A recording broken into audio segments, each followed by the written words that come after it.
jalannya, Pak.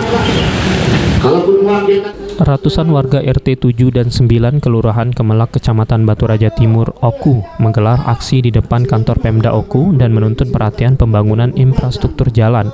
Menurut warga, jalan menuju lingkungan mereka mengalami kerusakan parah, terutama saat hujan jalan menjadi berlumpur, serta hingga kini tak disentuh pembangunan.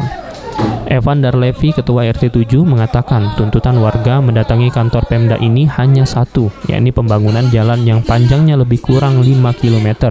Karena dengan kondisi saat ini, banyak warga yang melintas terjatuh saat melintas. Aksi damai tuntut pembangunan jalan. Ngapa nih Kak jalannya Kak? Jalan ini sudah 12 tahun ini tidak pernah diperbaiki sama pemerintah daerah. Jalannya sudah hancurnya. Sudah 12 tahun ini hancur lebur. Jadi kalau musim hujan banyak ibu-ibu nyampak, kita juga sering nyampak. Itu tanah liat apabila sudah dikerasi kan? Sudah dikerasi aspal. Tahun 2010 aspal. Sampai sekarang ini tidak ada sama sekali perawatan ataupun perbaikan. Lokasi di mana Kak? Lokasi belakang Pemda Oku.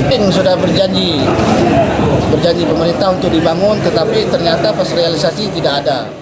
Asisten 2 Bidang Pembangunan Setda Oku, Saat Kadarisman, mengungkapkan pihaknya berterima kasih atas kedatangan warga karena telah mengingatkan pemerintah selaku pelayan masyarakat. Selanjutnya Pemkab Oku akan akomodir aspirasi masyarakat dengan menyisipkan anggaran pada tahun depan.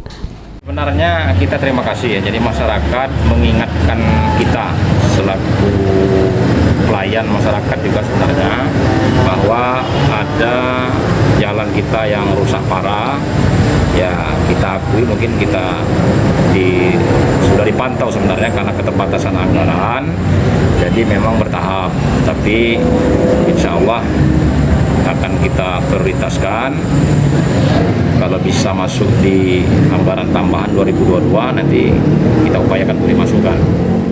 Pemkab Oku akan langsung berkoordinasi dengan pihak PUPR ataupun Perkim di Kabupaten Oku. Sementara itu, usai menggelar aksi di kantor Pemkab Oku, massa bergerak ke kantor DPRD Oku untuk meminta wakil rakyat dan pemerintah daerah membuat surat pernyataan akan segera membangun jalan.